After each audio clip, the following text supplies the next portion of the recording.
Hi everyone, thanks for listening to another episode of Dogman Encounters Radio. I'm Vic Cundiff and I'll be your host for the show. If you've had an encounter of your own and would like to speak with me whether in private or on the show, please go to dogmanencounters.com and submit a report. I'd love to hear from you.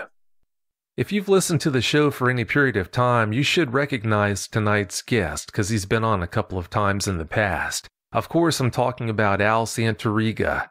Al, welcome back to the show. Thank you, Vic. Thanks for having me. It's always a pleasure to be on your show, man. Well, thanks so much for coming back. I appreciate it. Al, for the listeners who haven't heard any of the shows you've come on and done, please tell them about yourself. Well, my name is Al Santariga. I'm founder of the Bronxville Paranormal Society. And we go out and we do all kinds of investigations. And we investigate everything from UFOs to cryptids to things that go bump in the night. And that's about it. You investigate all the good stuff. What made you decide to become a cryptid investigator? Well, I had my first Bigfoot sighting when I was 12 years old.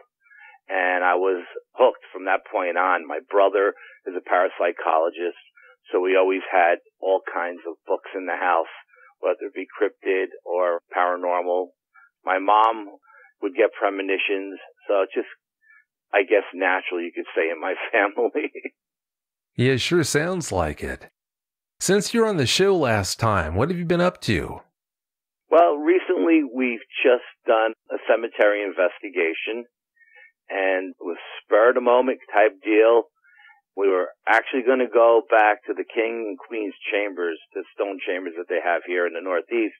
We've never been to the King and Queen's. We've done a couple other stone chambers, but it seemed like every time we plan on going, it rains.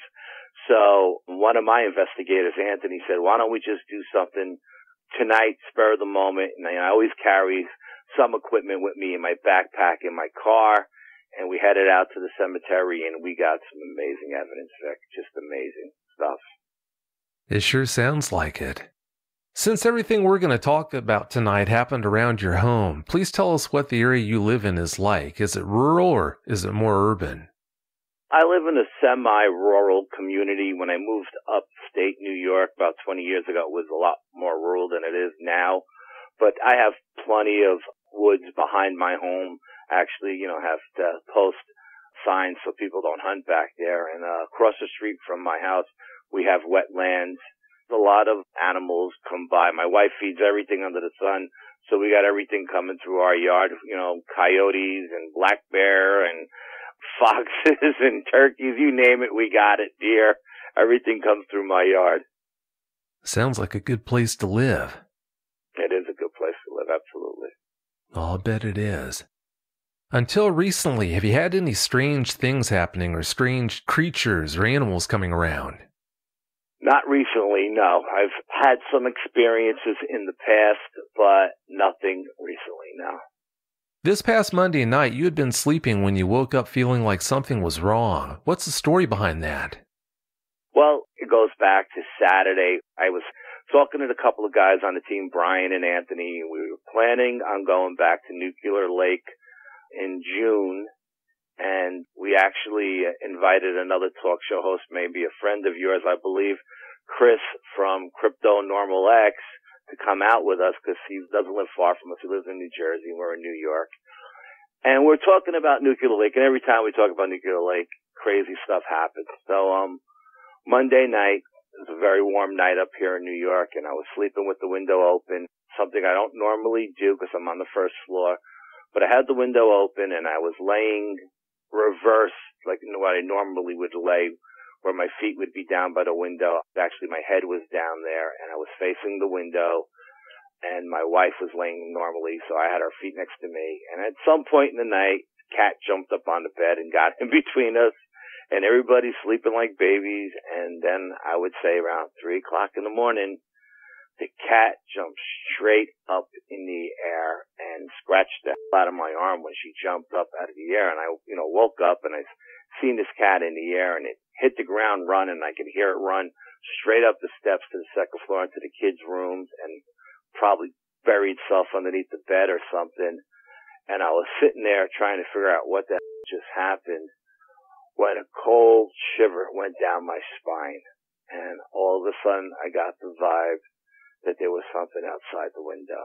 And the wall on my side of the bed faces the backyard, which faces the woods. And I'm looking out the window, and for some reason, and I don't know why, I'm looking for a dog head, a snout, ears, something along those lines. And I don't know why, but this is what I'm looking for, and I don't see anything. And then I get the feeling that there's something on the other side of the wall, but not bipedally, on all fours. And for some reason, I just felt like it was sniffing the corner of the window, like it was trying to get my scent, or it had my scent. And again, I have no idea why I was feeling this kind of vibe, or this kind of energy, but I was just feeling it. And I'm not a psychic by any stretch of the imagination. I don't claim to be. My mom would always get premonitions, and every time we go to Nuclear Lake or we go on an investigation, I seem to get premonitions before we go. But anyway, I decided, I'm going to get up, because that's the kind of guy I am, and I'm going to go look in the backyard and see what the is going on back there. And I got sensor lights on the back patio that light up the whole yard. It goes about 50 feet to the back of the yard to where the tree line starts. And as I'm walking towards the kitchen to go to the patio, I hear a little voice in my head that said, "Don't do it. Just don't do it." And I stopped dead in my tracks. And I'm debating with myself in my head, why shouldn't I do this? And then the thought came into my head, what happens if you throw those lights on and there's a 7-foot dog man standing at the sliding glass door looking in? Are you going to be able to live with that image burnt into your mind for the rest of your life? And at that point I said, you know what? I think I'm just going to go back to bed and go to sleep. So when I woke up in the morning, I thought it was a dream. But then I looked down at my arm and I seen the scratch from the cat, where the cat got me when she jumped. And I was like, wow, I guess that wasn't a dream. What a strange night, And I didn't think anything of it. And I'm not the type of guy who reads into stuff. I just let things play out the way they do. I don't try to figure stuff out. I just let stuff go wherever it's got to go. And, went to work, didn't think anything of it. Didn't even tell anybody about it. Didn't tell Brian, he was like my partner in crime, or my psychic or anybody. And then came back home. Again, didn't mention anything to my family. Then yesterday morning, I got up, regular routine, 4:30, like I always do. Got my stuff together for work, and I go out every morning around 5 o'clock, 4:45, just to warm up the Jeep. It's still cold up here in the morning, and I like to drive with just a t-shirt down to work. It's like an hour drive for me to work, my commute. So I got all my stuff in my hand, my bag, my cooler and everything, and I'm walking out to the Jeep, and I have the front light on over the door and the front light on at the end of the walkway, and I know once I step off the front deck, the sensor lights are going to go on and going to light up the driveway. And we just had a tree removed in the front of the house, so I got like everybody's car in the driveway, so there's like 5 cars in the driveway. And I'm walking out to the truck, out to my Jeep, and I'm walking around the passenger side to put everything in, and I get the feeling that something is watching me. And I was like, why am I getting this vibe that something is watching me? So I throw everything into the back seat of the Jeep. And the coat that I wear, I usually wear like a windbreaker or something. I usually keep like a little pocket knife in it, in one pocket, and some pepper spray in the other, because the route I have to walk to go to work is the back roads, and sometimes I run across a pack of wild dogs, and I just don't want to be caught unarmed. So anyway, I'm turned around, and I'm looking under the deck, and it's almost impossible to see under the deck at this point because both of the sensor lights are blinding me. So I start to walk towards the deck. I have a feeling that there's something under that deck that's watching me. So I get to the front of my wife's car, and like I said, my Jeep is at the edge of the driveway, and then there's my wife's car and my daughter's car behind hers, and then there's the deck. And I'm walking, and I get to the front of my wife's car, and I'm looking, and man, I'm looking. I got my hand in front of my eye to block the light, and I'm seeing the biggest canine head you ever seen in your life. man, I can't even describe how it looked like a grizzly bear's head with dog ears on it. And I'm looking at this thing, and I'm trying to figure out exactly what I'm looking at. And now my eyes are starting to really focus in, and I can see it looks like it's got a lion's mane, but it's short and it's tight, and it goes down into a V into its chest. And whatever is standing there is bipedal, and it's minimum 7 feet high, because I have 2 8-foot retaining walls, cinder block walls holding the deck up, and I'm looking at this thing, and I'm trying to figure it out.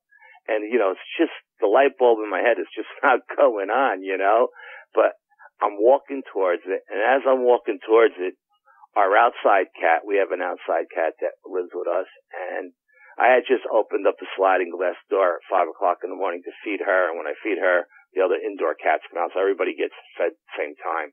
So I just finished feeding Callie, that's her name, and she usually comes around the front of the house and does her business in my wife's garden. And she's coming trotting around the side of the house, and she's crying, and she's whining, and she's really, really loud. And I'm thinking, man, this cat's going to wake up the whole neighborhood. She turns the corner of one of the retaining walls, these cinder block walls, and she does like a Halloween cat. She jumps straight up in the air. She gets like static electricity. She blew up, and all her hair just puffed out. She hit the ground running, and I heard her running through the backwoods of my house, the deep woods. She sounded like a huge buck barreling through the woods, because I could hear this cat running through the woods. And at this point, it freaked me out. I was like, what the hell is going on? What just scared this cat to death? So at this point, I pull out my little pocket knife, because that's all I got on me, and I pull out my pepper spray, and I'm walking towards this image that I'm seeing underneath my deck. And I get maybe to the front door of my wife's car, and something just says, you know what? This is not a good idea, man. You should just back out of here and go inside. So that's what I did. I backed out, and I went back in the house, and I finished making breakfast and doing what I usually do, and about a half hour later, I went outside. But before I went out, I grabbed my little, tactical flashlight that I keep on my vest that I investigate with. It's an amazing little flashlight. It's got a strobe on it. It's disorienting, and it's brighter than it. So as I come off the front deck, I hit that tactical flashlight, and I'm looking underneath the deck now to see if there's anything there, because now the deck is lit up. Underneath the deck is lit up like daylight with this little flashlight, and there's nothing there.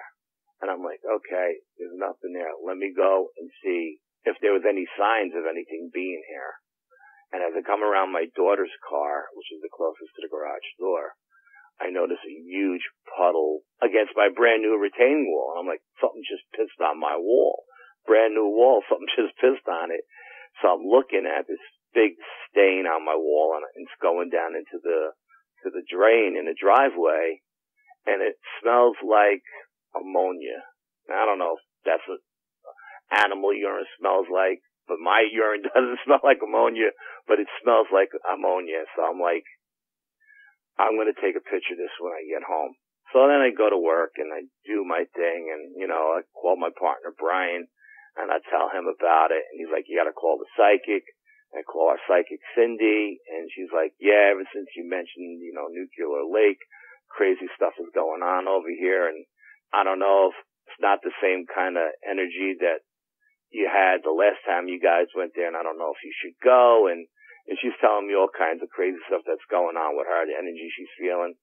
And she usually calls me, because she's like the last person we tell before we go on an investigation. She'll usually call me like a week before we go and say, where you guys going? I'm getting this, I'm getting that. She had a negative vibe. She was like, Al, I don't think you should do this, investigation. And I was like, well, you know what? It's still a month away. Let's get a month and a half, whatever it is. And let's, see what happens. Maybe this thing will turn, because I think there was actually some kind of meteor shower Wednesday night too. And I don't know if the celestial stars, any of that stuff, astronomy has anything to do with it, but I kind of feel like everything comes into play. Even the last time when we went to Nuclear Lake, there was a meteor shower. So then I started putting two and two together, and I started thinking about this, Monday night, I had this strange experience. The minute we brought up going to Nuclear Lake and doing an expedition, we invited Chris to come out with us. He's thinking of coming. And now I got this creature standing underneath my front deck, and I'm trying to figure out how the this thing knows where I live, you know. And even the time when I seen it on the parkway, I was on my way to work, which was like 60 miles in the other direction. And I was, like I said, I was talking to Brian. He said, yeah, but you did go back that Sunday and you did walk through the woods and maybe you left your scent. It's only 3 miles from where you seen these creatures the first time to your house. It's not that far a distance, and there's plenty of woods between the parkway and your house. This thing all has to do is cross like 1 or 2 little, side streets, and it's at your house.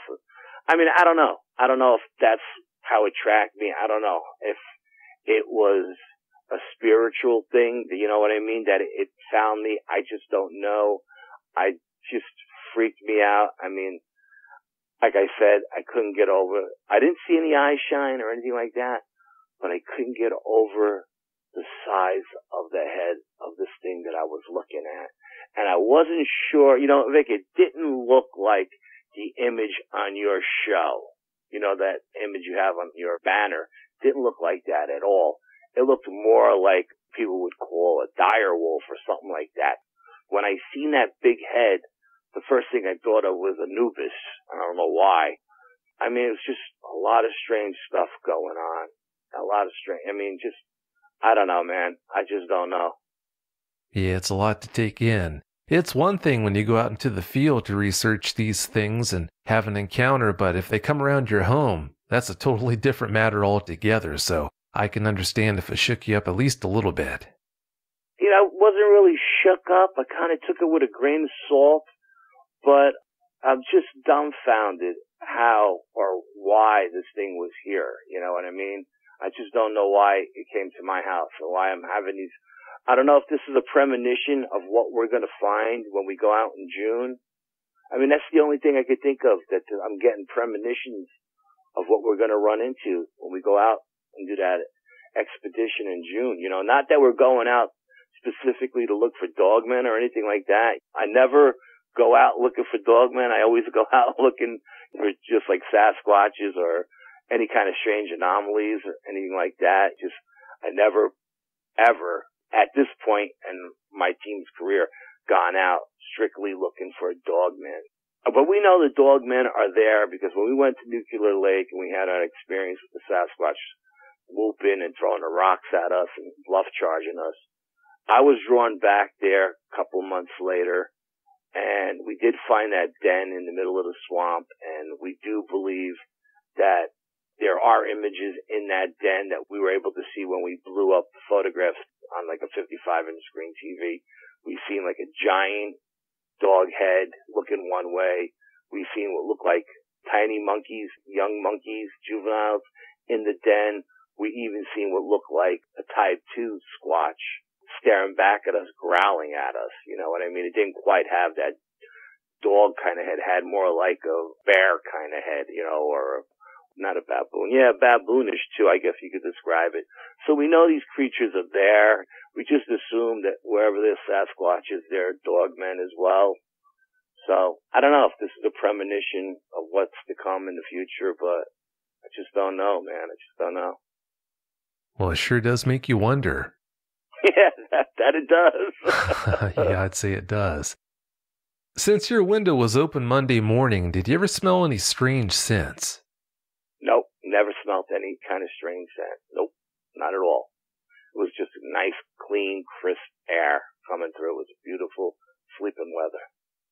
Yeah, sounds like it was. When all this was going on and you got out of bed, did you notice a lack of ambient noise outside? Yes, I did. I did notice that. There weren't any bullfrogs creaking or crickets or anything, but I kind of wrote it off as to the weather because it was still chilly, outside. And I don't know if those creatures are hibernating when it's cold out like that. I know in the dead of summer, the frogs and the crickets and everything are so loud out here that you have to close the windows, otherwise they keep you up at night. But I don't know if the cold had anything to do with it or the creature had anything to do with it. But no, I did not hear anything. Yeah, it could have been the cold that was doing that, but I guess we'll never know. Yeah, I'm just not sure. But that was the first thing that popped into my head. I was like, you know what? I don't hear anything outside. There's usually something going on. Yeah, that's pretty strange. Yeah. When you saw that Dogman standing there, did it seem to react when you noticed it? No. It was standing there perfectly still, like a shadow, just not moving. Just standing there, like it was just observing. But again, I didn't see any eye shine, and I don't know if that's because it was under the deck and all the lights were on me. And I was looking for eye shine because, my brain flashed back to that morning on the parkway when I seen those two creatures, and there wasn't any lights on the parkway other than, the moon. And those creatures' eyes were lit up like big red orange golf balls. And this thing, I don't know if it was standing there with its eyes closed or what, but it was in the shadows and it wasn't moving. It was staying perfectly still. That's awfully creepy. It almost would have been better if it would have done at least something when you saw it standing there instead of standing motionless. Yeah, I don't know about that. I think if it would have done something, it may have scared the living crap out of me, to be honest with you. You know what I mean? Like, if I would have seen its eyes blink, I think that would have just sent the chills right through my spine. Standing there like a shadow was a lot more calmer for me, Yeah, well, I guess it depends on what it would have done. Absolutely. I mean, if it would have picked up the back of my daughter's car and slammed it, I think I would have been out of there in a heartbeat. I would have been running for the 12 gauge, And I can't say I'd blame you either for doing that. When you went to work yesterday morning after seeing that Dogman, were you worried about your family's safety? No, not really, because I felt like it was there for me. I didn't feel like it was there to threaten the family. I spent the whole morning, like I said, I got an hour ride to work. I commute, and the whole way down, I just kind of thought on it. Man, I got to talk to somebody. That's why I contacted you immediately. I know you're the go-to guy, and plus I knew my son-in-law is home, and he's packing heat. He's getting ready to become a state trooper and stuff, so he's licensed to carry, and he's 23 years old. My son is home. He's 18. He's in the prime of his life. If I would have thought it was like a homeless person or something like that, I mean, even if they threw a rock through the back door to cut in, you still have two young guys in the house. The women weren't alone. Well, thank goodness for that. And I know you said it didn't rattle you there, Al, but when you contacted me yesterday, I got the impression that you were shook up about that. And I'm thinking to myself, when we're talking about what had happened to you, I'm thinking, wow, what could have shook Al Santariga up? It must have been bad. Yeah, I don't know if I was shook up, but I was like just baffled and confused. I was just trying to make heads or tails of it, and like I said, I knew you were the guy to talk to, and so I just reached out to you. I mean, maybe I was a little, in shock and I didn't even realize it. I don't know. I could have been. Yeah, well, like I said earlier, when you go out into the woods and look for them and have an encounter, that's one thing. But when they come to your house looking for you, yeah, that takes it to a whole new level. So if you were shook up about it, I could definitely understand. Yeah, I mean, normally something like that, if it came to my house, I'll be brutally honest with you, would piss me off. I would be pissed off by how dare you come to my house looking for me. But I didn't have that reaction yesterday. I wasn't pissed off. I was just more dumbfounded. I didn't know if what I was seeing was flesh and blood creature, or if it was a spiritual thing, or like a shadow. Was it just sending its image here? I don't know. I mean, I just got no clue. All I know, it was the biggest head I ever seen in my life. I couldn't wrap my mind around the size of its head. I could see why when people see these things up close and personal and they're snarling or growling, that it would burn an image into your brain that would give you nightmares forever, because that head, the head I seen, and like I said, it was underneath an 8-foot deck, and it went right up to the bottom of the deck. I mean, and I don't even know if it was hunched over. Could you imagine something like 9 feet tall, that, like that, just mind-boggling, just mind-boggling. Yeah, definitely not good to see. You said that area under the deck wasn't well lit until you came back out with that flashlight. But when you were standing there looking at the Dogman, were you still able to see details like its leg structure or anything else? You know what, Vic? It took a little while for my eyes to really, because I had to put my hands up in front of my eyes to block it from the floodlights. But it took a little while for them to focus in. But once I focused in, I did see shadowy detail. I seen the ears, pointed ears. I seen this huge, huge head. Not only was it long, but it was wide. It was a wide head, at least 2 feet wide, I would say minimum. And I seen what looked like a lion's mane, but it was short and tight, and it came down to a V in its chest. And from that point on, I couldn't see anything below it. I don't know if it had canine legs or if it had Sasquatch legs. I don't know if it was a type 2 or a type 1. I'm not sure. All I know, it was just the biggest head I ever seen in my life. I can't over-exaggerate how big this creature's head was. And for it to be underneath my deck, in the shadows, lurking, it's just really creepy. And I know these things do creepy stuff like that. I know they got like a twisted side to them where they can do stuff to people to just creep them out. And my first reaction was to go get the gun, the shotgun. But then I said, no, I don't want to go to war with these things. Because I've heard plenty of stories, people who go to war with these things, doesn't turn out good for them or their family members. So I said, no guns. Have you done anything to try and protect your family since you had that experience? Again, like I said, I'm not sure if it was a physical being or if it was a spiritual being or some kind of entity. But I was going to sage the property and the house today, and I could still sage the inside of the house. But it's been raining up here for like 2 days now, and I can't go outside and sage because the yard is like a mud pit, and my wife would kill me if I came in the house with mud and throw up mud all over the house. So I'm going to let that go until the grass dries up a little bit, and then maybe I'll sage the outside of the house and maybe even salt the perimeter. I don't know. I mean, that's just what popped into my head. Something said I should do that, so I'm thinking of doing that.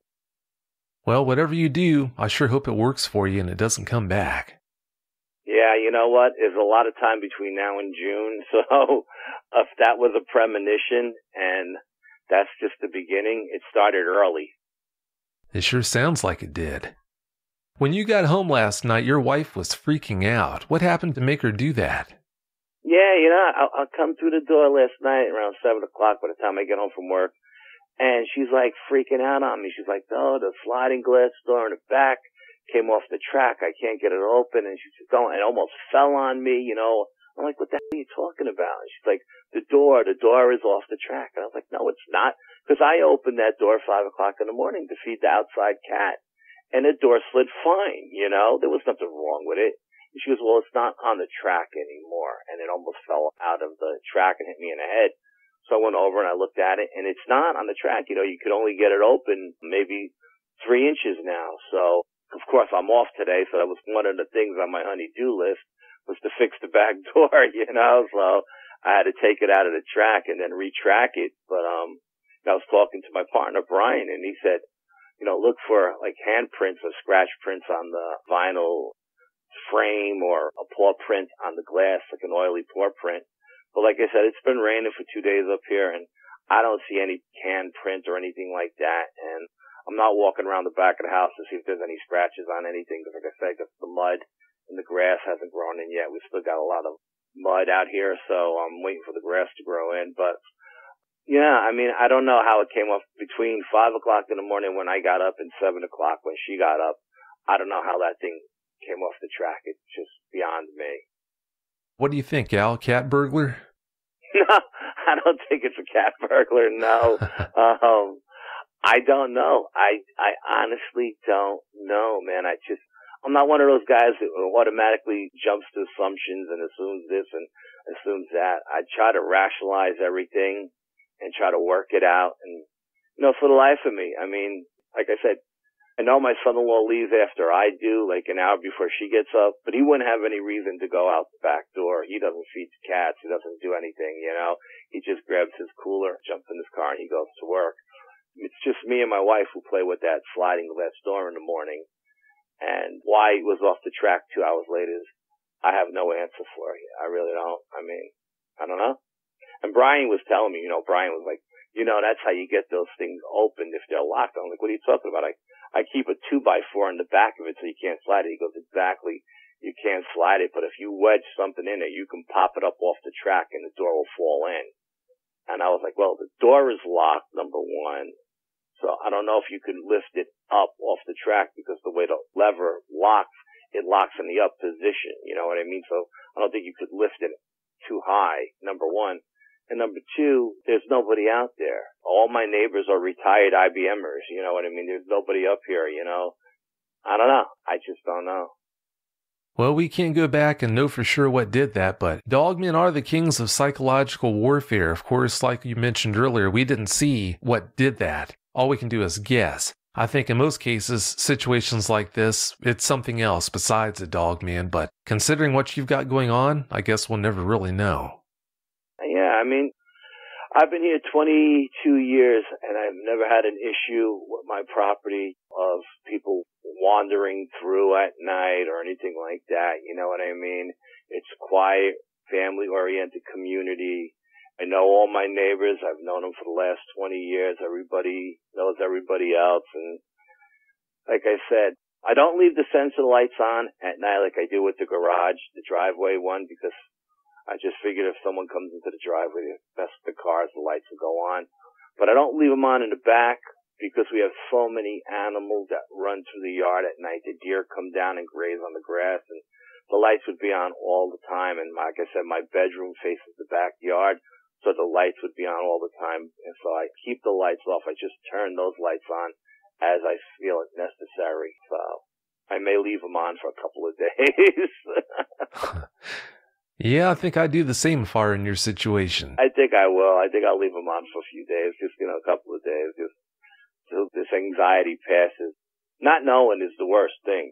If I would have found a person's shoe print in the backyard or something, or a Dogman print or a Sasquatch print, at least I have an idea of what's messing around the house, but there's nothing out there.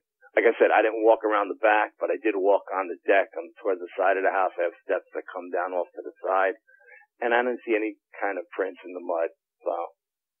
That's awfully strange. Well, before we get out of here, Al, I just want to remind the listeners, if you're looking to buy a Dogman Encounters t-shirt, please visit dogmanencounters.com/store. Well, having said that, Al, it's about time for us to get out of here. Do you have any closing comments you'd like to share? Yeah, just if your listeners are interested in going to the Bronxville Paranormal website, it's back up and running. We were hacked there for a little while, but we're back up and running, and we're getting ready to do an evidence review from the cemetery investigation we did. The report's already up there. We'll have the evidence up there for people to look at if they're into that kind of stuff. And does the shirt come in black? I seen it today, and I seen it in the red. Does it come in black, Vic? It does come in black. I'm going to have to get me one of those because I thought it was really cool, so I'm definitely getting one. Do you have one for the Bigfoot stuff too as well? Not yet, but that's in the works. It will be available soon. Because I'm into that stuff. I love those shirts, man. I seen your shirt online and I seen it. I was like, oh yeah, I'm getting me one of these. I just got to get it in black. Well, thanks for supporting the show. You know I appreciate it. You're my man. Anytime I have any kind of cryptid question, I always come to you because I know for one thing, you know what you're talking about. Number two, you're not going to bullshit me. And three, you always get back to me. You never leave me hanging, so. Well, glad to do it. That's what I'm here for. Anytime you need me, please do let me know. Well, thanks again so much for your time, Al. Have a great night. Bye. Bye.